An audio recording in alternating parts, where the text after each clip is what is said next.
Sir जैसे आपने tuition classes का बोला, ठीक है ना बीच में, जी। तो ट्यूशन क्लासेस का कोई अल्टरनेटिव भी है? ट्यूशन क्लासेस का अल्टरनेट है ऑनलाइन ट्यूशन क्लासेस जिसमें बच्चा मतलब घर पे बैठ के पढ़ाई कर सकता है क्योंकि आजकल जितनी भी ट्यूशन कोचिंग है वो इतनी महंगी हो गई है ना कि बच्चा अफोर्ड ही नहीं कर सकता। अगर आपको जेई या फिर नीट वगैरह की तैयारी करनी है तो बोला जाता है कि अगर आप कोटा नहीं जाओगे या किसी बड़े इंस्टीट्यूट में नहीं जाओगे तो आपका होगा ही नहीं। बट ऐसा ऐसा होता नहीं है, है। मैं ऐसे बहुत सारे बच्चों को जानता हूँ जो घर पे बैठ के सिर्फ और सिर्फ सेल्फ स्टडी करके बिना किसी ट्यूशन क्लासेस के उसने अच्छे नंबर लिए हैं। जेई भी क्लियर हो जाते हैं बहुत सारे बच्चों के जो अफोर्ड नहीं कर पाते। तो आपको इतनी महंगी कोचिंग में जाने की कोई जरूरत नहीं है। अगर सिर्फ आपको डिसिप्लिन चाहिए और आपका डेडिकेशन, अगर आपको ये दो चीजें हैं आपके पास तो आज के टाइम पे बच्चा यूट्यूब से पढ़ के भी बहुत अच्छे नंबर लेके आ सकता है। तो जैसे अभी पीछे से न्यूज़ भी आई थी, कोटा में इस तरह के बच्चों ने ये जी किया, मैम। वो किया। इस पे क्या पॉइंट्स हैं आपके? मैम देखो, इसके ना बहुत सारे फैक्टर होते हैं। जैसे बच्चा ना वहां पे जाता है, कोटा में जाता है तो एक अलग एनवायरमेंट में रहता है। वो क्या होता है ना, अपने स्कूल में तो हर टॉपर बच्चा टॉपर ही होता है ना। उसको लगता है कि यार ये 30-40 बच्चे मेरी क्लास में, मैं इनमें टॉपर हूँ। लेकिन जब वो सारे स्कूलों के एक एक दो दो टॉपर बच्चे कोटा जाते हैं ना तो फिर उसका कंपैरिजन चेंज हो जाता चेंज है। हो जाता तो वहां पे जाके देखता है कि यार मैं तो मतलब कुएं का मेंढक था, मेरे को तो कुछ पता ही नहीं था, मेरे को लगता था कि पूरी दुनिया 30-40 बच्चे ही हैं। वहां जाके उसको रियल कंपटीशन फील होता है कि भाई यहाँ पे तो सब 30 मार्क आए हुए हैं। फिर वहां पे वो कोप अप नहीं कर पाता उन बच्चों के साथ और फिर उसके ऊपर है ना स्ट्रेस बिल्डअप होना स्टार्ट हो जाता है। उसको लगता है कि यार मेरे पेरेंट्स ने मेरे ऊपर इतना खर्चा कर दिया, मेरे पेरेंट्स की मेरे पे इतनी एक्सपेक्टेशन है कि मेरा बेटे को मैंने वहां भेज दिया, हालांकि हम अफोर्ड नहीं कर पा रहे थे फिर भी हमने कैसे जुगाड़ करके भेज दिया। और फिर वो मतलब जब इतना होमवर्क मिलता है उसको, जेई का कंपटीशन इतना ज्यादा है, वो हैंडल नहीं कर पाता। और फिर उसकी दुनिया ना ऐसे बन जाती है, वो ये सोचने लग जाता है कि जेई हुआ तो मेरी लाइफ सक्सेसफुल है, नहीं हुआ तो मैं तो कहीं का भी नहीं बचा।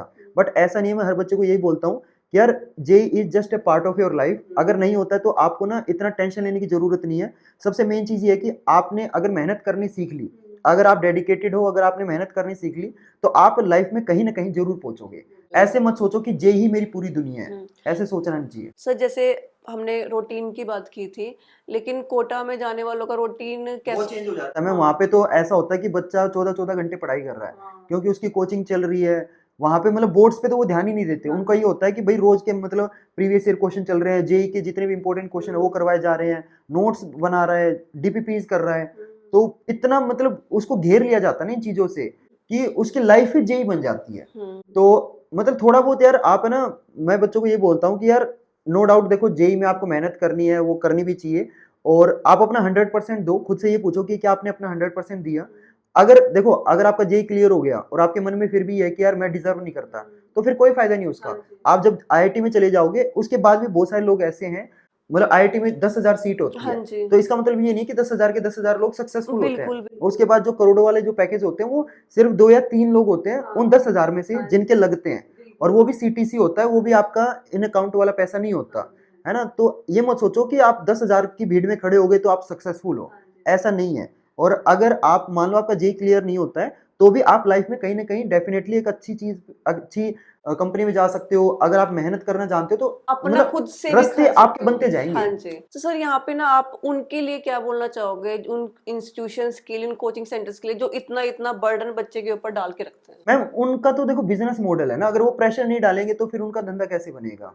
तो वो तो मतलब पेरेंट्स को यही दिखाएंगे ना कि भाई जेई करोगे तो ही होगा, आपका बेटा डॉक्टर बनेगा तो एम्स से ही बनेगा। नो डाउट जब आप एम्स में जाते हो तो आपकी फीस कम लगती है ना।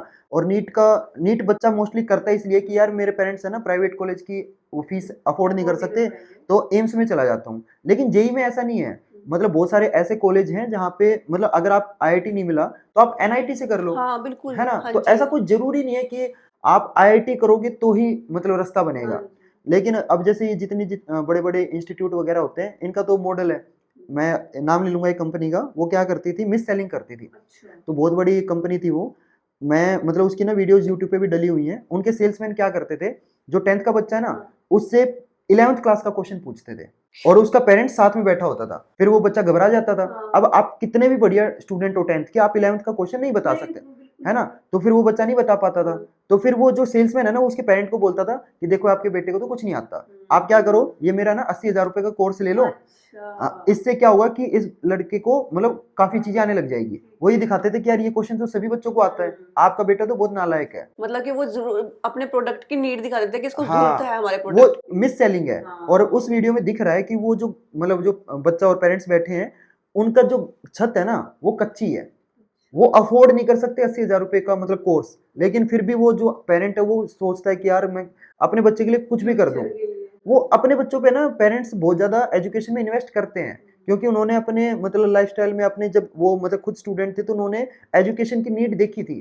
उनको पता है कि यार हम अफोर्ड नहीं कर पाए, हम अच्छे से पढ़ नहीं पाए, इस वजह से हम अपने बच्चों को मतलब अच्छी लाइफ नहीं दे सकते, लेकिन हमारा बेटा ऐसा जो हमारे साथ हुआ हमारे बच्चे के साथ ना हो। एक बेस्ट टाइम बोलो या बेस्ट एज बोलो, कौन सी होती है जब आपको कॉम्पिटिटिव एग्जाम्स के लिए स्टडी करना स्टार्ट कर देना चाहिए? जैसे स्कूल की बात करें तो मोस्टली बच्चे जेई नीट की तैयारी करते हैं, है ना, साइंस वाले। तो सबसे बेस्ट क्लास है 11th क्लास। लेकिन आजकल है ना क्या करते हैं कि 6th क्लास से ही मतलब साथ में कोर्सेज ऐड कर दिए जाते हैं कि 6th क्लास से हम बच्चे की तैयारी कराएंगे। वो अननेसेसरी प्रेशर है, आपको बच्चे पे इतना प्रेशर डालने की जरूरत नहीं है।